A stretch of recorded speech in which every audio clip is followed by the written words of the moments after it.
안녕하십니까 시청자 여러분, 반갑습니다. 채널원 사기꾼 학계볼의 김사부입니다. 오늘은 지난 시간에 이어서 조세의 분류와 용어의 정의, 특징에 대해서 알아보도록 하겠습니다. 납세자가 납부해야 할 세금 중에서 물납으로 납세가 가능한 세금이 있습니다. 재산세는 납부해야 할 세액이 1000만원 초과 시에 관할 구역 내에 소재하는 부동산에 한해서 물납이 가능합니다. 그리고 상속세인데 2000만원을 초과할 시에 상속 재산 중에서 국내에 소재하는 부동산 및 유가증권에 한정이 되어 있습니다. 그리고 분납이 가능한 세금은 재산세와 종합부동산세로 납부해야 할 세액이 250만원을 초과할 시에 가능합니다. 재산세는 일부를 납부기한이 지난 날로부터 2개월 이내에, 종부세는 일부를 납부기한이 지난 날에 6개월 이내에 분납을 해야 합니다. 그리고 양도소득세와 상속세, 증여세는 납부해야 할 세액이 1000만원을 초과할 시에 세액의 일부를 납부기한이 지난 날로부터 2개월 이내에 분납을 하면 됩니다. 그래서 물납과 분납이 둘 다 가능한 조세는 재산세와 상속세입니다. 자세한 내용은 조세 강론에서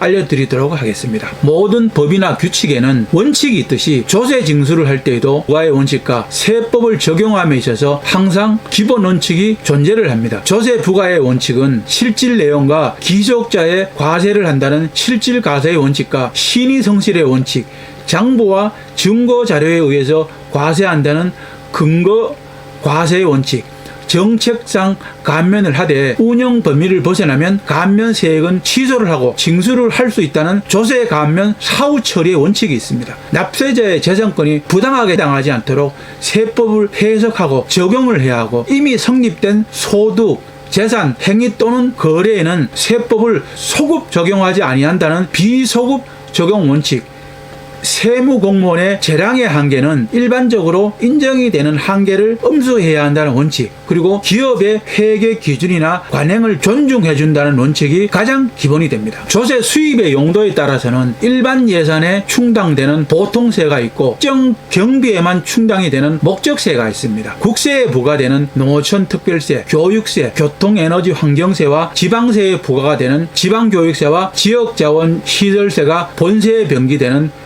특정 목적에만 사용되는 목적세입니다. 활동에 따라서 취득 과정에는 취득세, 등록면허세, 상속세, 증여세, 부가가치세, 인지세, 농어촌 특별세, 지방교육세가 있습니다. 그리고 보유 과정에는 재산세, 종합부동산세, 종합소득세, 지방소득세, 부가가치세, 농어촌 특별세, 지방교육세가 있습니다. 그리고 양도 과정에는 양도소득세, 종합소득세, 지방소득세, 인지세, 부가가치세가 있습니다. 그리고 수시로 부과해야 할 사유가 발생하는 때에만 징수를 하는 조세도 있습니다. 납세자는 납세 의무자와 징수 의무자로 분류를 합니다. 세법에 따라서 조세를 납부할 의무가 있는 납세 의무자와 납세 의무를 이행할 수 없는 경우에 납세자를 가름하여 납세 의무를 지는 2차 납세 의무자, 동일한 납세 의무에 대하여 공동으로 납세 의무를 부담하는 연대 납세 의무자, 그리고 납세자의 강제 징수비에 납부를 보증한 납세 보증인이 있습니다. 징수 의무자는 세법에 따라서 국세를 징수하고 국세를 납부하는 의무를 지는 원천 징수 의무자, 지방세를 징수하여 납부할 의무를 지는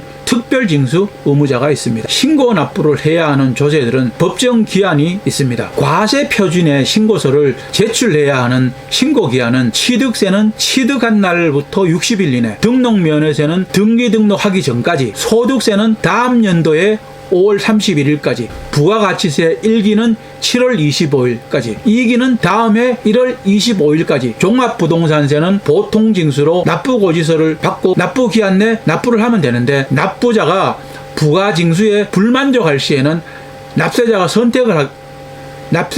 선택을 하면 신고 납부를 할 수 있는데 당해 연도 12월 15일까지 하면 됩니다. 종부세는 신고 납부를 해야 하는 조세가 아니기 때문에 기한이 지나서 신고서를 제출하지 않아도 가산세가 부과되지는 않습니다. 상속세는 상속이 속하는 달의 말일로부터 6개월 이내, 상속인이 해외 거주일 때는 9개월 이내, 증여세는 증여를 받은 날이 속하는 달의 말일부터 3개월 이내입니다. 그리고 세금을 납부해야 하는 과세 대상은 소득에 따라 양도소득세, 종합소득세, 법인세, 지방소득세가 있습니다. 재산에 따른 재산세, 종합부동산세, 상속세, 증여세, 지역자원시설세가 있습니다. 행위에 따른 취득세, 등록세, 부가가치세, 지방소비세, 개별소비세가 있습니다. 그리고 종가세냐, 종량세냐에 따라 과세표준이 결정이 되고 정률, 정액, 비례, 초과 누진 세율에 의한 세율에 의해서 과세 요건이 결정이 되면 최종적으로 납세 의무가 성립이 되는 것입니다. 그리고 국가의 특정 정책적 목적 달성 수단으로 일정 세액을 경감 또는 면제를 해주는 감면세와 과세권자가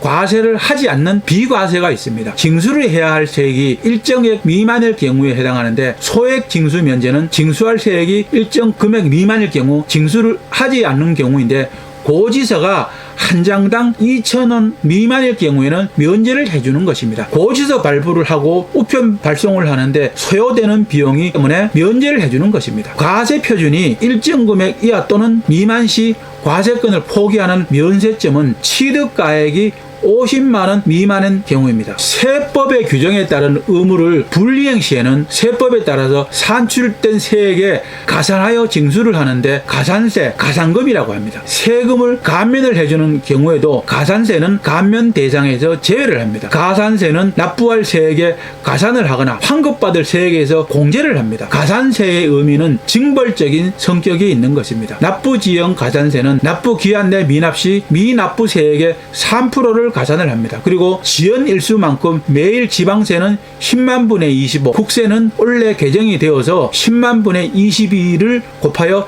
가산한 금액을 징수를 합니다. 지방세는 중가산금이라고 하는데 납부기한이 경과된 월수에 체납된 지방세액의 만 분의 75를 곱한 금액입니다. 매일 0.025%를 곱한 금액이나 월수에 0.75%를 곱한 금액이 거의 동일할 것입니다. 중가산금의 적용 한도는 60개월을 초과할 수가 없고 체납된 지방세가 30만원 미만일 경우에는 중과산금을 징수하지 않습니다. 그리고 과소신고 과산세는 10%를, 무신고 과산세는 20%를, 거짓 또는 부정으로 무신고나 과소신고 시는 40%를 미납부세액에 가산세가 부과되기 때문에 납세자들은 이 점을 반드시 유의해야 합니다. 그러나 가산세를 감면해주는 제도도 있습니다.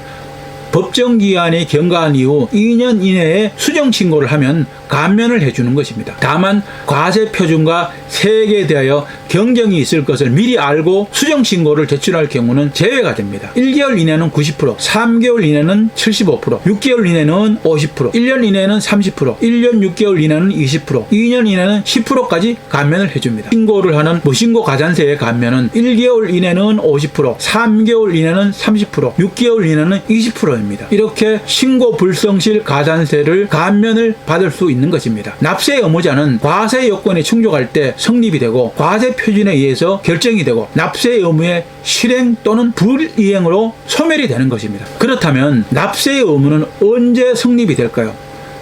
국세들 중에서 소득세와 법인세는 과세 기간이 끝나는 때, 상속세는 상속이 개시되는 때, 증여세는 증여재산을 취득할 때, 종합부동산세는 과세 기준일에 성립이 됩니다. 지방세들 중에서 취득세는 과세 물건을 취득하는 때, 등록 면허세는 등기 등록을 하는 때, 재산세는 과세 기준일이 매년 6월 1일로 종부세와 동일합니다. 소득세의 과세 기간은 매년 1월 1일부터 12월 31일까지입니다. 과세 기간은 조세의 과세 표준 계산의 기초가 되는 기간입니다. 그리고 납세 의무가 확정되는 시기는 언제일까요? 납세 의무자가 신고 납부를 하는 조세는 신고를 함으로써 납세 의무가 확정이 됩니다. 그리고 과세권자가 부과를 하는 조세는 과세 표준과 세율을 결정하는 때에 납세 의무가 확정이 되는 것입니다. 그렇다면 납세 의무의 소멸과 제척 기간은 언제가 될까요? 납세 의무의 소멸 사유는 납부를 하거나 충당, 부과의 취소, 제척 기간의 만료나 소멸시효의 완성이 되는 날입니다. 그러나 납세 의무자의 사망과 통합은 승계를 하고 결손 처리, 부가 처리는 소멸 사유가 아닙니다. 상속이나 증여세의 제척 기간은 보통은 10년이지만 신고 기한 내 신고서 미제출, 허위 신고나 부정 행위로 누락 신고, 기타 사기나 부정한 행위로 포탈 환급 시는 전부 15년입니다. 그리고 기타 국세나 지방세는 사기나 부정한 행위로 포탈 환급 시는 10년, 법정 기한 내 신고세 미제출은 7년, 그 외의 경우는 5년입니다. 금액에 따른 소멸시효는 지방세는 5천만 원 미만은 5년, 5천만 원 이상은 10년, 국세는 5억 원 미만은 5년, 5억 원 이상은 10년이 소멸시효입니다. 이 기간 내에 체납된 조세를 징수하지 못한다면 납세 의무자는 납세 의무가 소멸이 되는 것입니다. 다시 말하면 이 기간까지만 잘 버티면 세금을 납부하지 않아도 됩니다. 탈세를 조장하려는 것이 아니라 조세 징수에 관한 법칙을 알려드리는 것이니 절대로 오해가 없으시길 바랍니다. 조세와 일반 채권들 사이에서 다툼이 있을 시에는 법정 기일 전과 후가 조금 다르긴 하지만은 대부분은 우선순위가 공공의 비용, 즉 강제집행 비용, 강제징수비, 체납처분비, 경매 등에 소요된 비용이 최우선입니다. 다음이 주택, 상가, 임대차 보호법에 의한 소액임차 보증금, 우선 변제금, 우선 변제되는 임금과 퇴직금, 재보상금입니다. 그리고 그 다음이 당해 재산에 부과된 조세와 담보된 조세이고 다음이 법정 기일 전에 설정 등기된 피담보 채권의 순서입니다. 국가가 결정하는 세금은 채권보다 항상 우선을 합니다. 그리고 신고 납부를 하는 세금은 채권과의 순위에 따라서 배당이 됩니다. 위법이나 부당한 처분을 받아서 권리나 이익을 침해당하는 납세자는 부과한 조세에 대하여 불복을 할 수가 있고 이 경우는 인지를 한 날로부터 전부 90일 이내에 이의신청, 심사 청구를 제기해야 합니다. 효력은 결정일로부터 30일까지 압류 처분 등에 의한 공매 처분을 보류할 수가 있습니다. 그러나 납세 의무자가 위의 결과에 다시 불복할 시에는 다시 행정소송을 제기해서 구제를 받을 수가 있습니다. 그러나 범칙금, 과태료, 감사원법에 따른 심사 청구의 처분에 대해서는 불법 청구 대상에서 제외가 됩니다. 국세의 이의신청은 세무서장이나 국세청장에게 할 수가 있고 지방세의 이의신청은 시도지사나 시군 구청장에게 제기를 해야 합니다. 오늘까지 조세 총론의 전체에 대하여 기본적인 것들을 알아보았습니다. 오늘은 여기까지만 하겠습니다. 다음 시간에는 취득세에 대해서 알아보도록 하겠습니다. 저희 방송이 여러분들에게 도움이 되었습니까? 시청자 여러분들에게 도움이 되길 바라면서 열심히 준비해 보았습니다. 여러분들에게 많은 도움이 되었으면 좋겠습니다. 오늘도 시청자 여러분 좋아요, 구독하기 꾹 눌러주는 거 잊지 마십시오. 여러분들의 많은 시청과 구독 바랍니다. 여러분들의 많은 관심과 구독, 좋아요가 저에게는 큰 힘과 보람이 됩니다. 다음 시간까지 시청자 여러분들 모두 건강과 재산 잘 지키시기 바랍니다. 사기꾼 학교 보내기의 김사부였습니다. 감사합니다. 안녕히 계십시오.